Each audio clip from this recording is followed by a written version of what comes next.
Takže zdravím vás všetci Slováci a hlavne chcem ukázať jednu vec.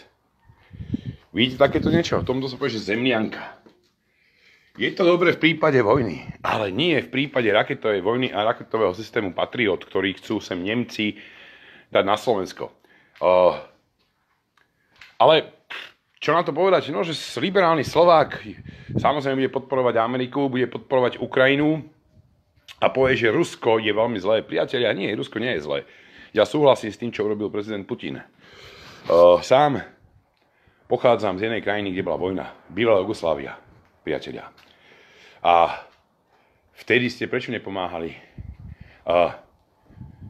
ľuďom, ktorí boli z Jugošky? Prečo ste nepomáhali vtedy, keď tam padali uránové bomby?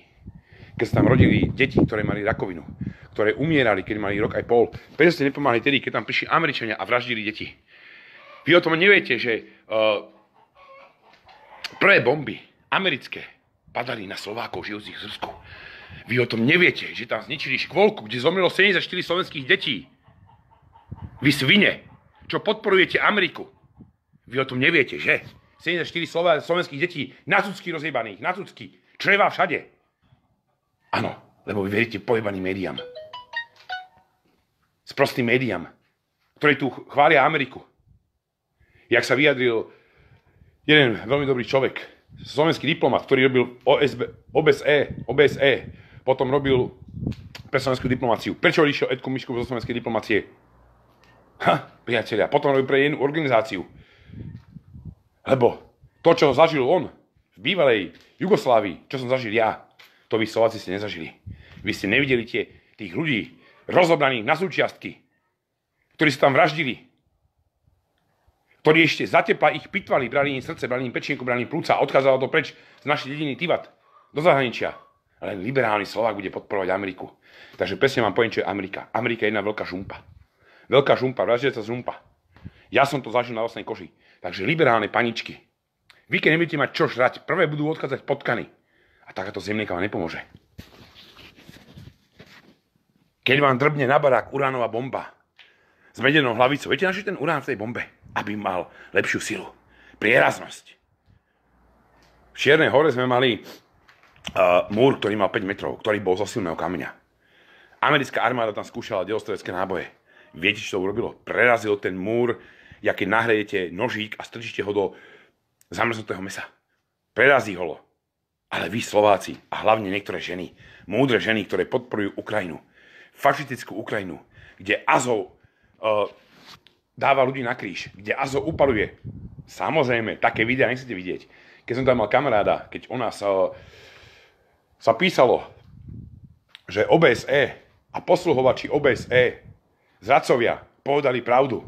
Prečo mám držať hubu? To ja si vážim na jednom slovenskom bývalom diplomatovi. Poznám ho dlhé roky. A môžem povedať, že je to skvelý veriteľ. Skvelý odborník na delostrelbu. Priatelia, on priznal prvý, čo sa robilo na Ukrajine. On priznal prvý, keď sa brali súčiastky, ľudia na súčiastky.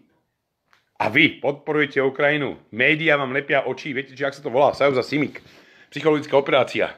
Táto psychologická operácia sa robila dlhé roky. A vy si Slováci, moji sprostočky, neuvedomujete to, čo je v bývalej Jugoslávie. Srbsko, Chorvátsko sa rozdelilo. A teraz si nevedia prísť znamená, keď mi ukrižovali susedu. Originál takto na dvere. Ja vám to ukážem. Na takejto dvere mi drbli susedu s 200 klincami. Žienky domáce. Čo poviete na to? Žienky domáce. Viete, ak budete drbiť cez vojnu, keď sem dajú raketový systém, keď Rusi na nás zautočia? Ja vám to poviem. Schopnosť údržby žienky domácej bude taká, že prežijete možno 2-3 hodiny. Viete, čo je to nadržaný vojak, keď príde k vám domov? Nie. To ste nezažili. Toto sa robilo v Srbsku. To sa robilo v Chorvátsku. Prišli vojaci, znásilnili ženy. A potom ženy zabili. Ale takáto žienka domáca ide rozprávať, ak pomôže Ukrajine. Ja vás nerozumiem. Ja som tú vojnu zažil. Slovensko sa nezdvihne a nikdy si nezoberie príkaz z druhých krajín. Lebo tu sa hádate medzi sebou jak psi. Ale keď príde tá vojna, tak Slovensko sa rozdieluje na časti. Sú tu chlapi, ktorí pôjdu za Rusko bojovať. Sú tu chlapi, ktorí pôjdu možno bojovať za Ameriku. Ale vy, ženy, skončíte veľmi zle. Viete prečo? Lebo žena má vagínu a vojak má vtáka. A keď je vojak nadržaný, tak to je jedno. To je jedno. Toto sa robilo na Donbase, keď tam prišli Azováci. Vraždili, znásilňovali.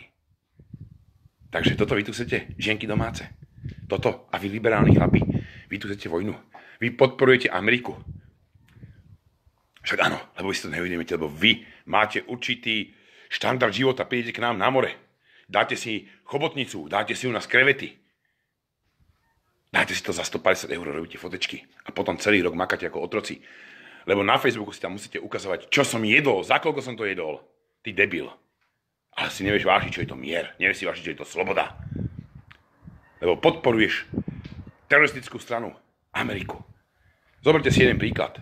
V Afganistane. Naši chalani boli od 2011 roku. V septembri sa odchádzalo. Potom bol Camp Morahed. 16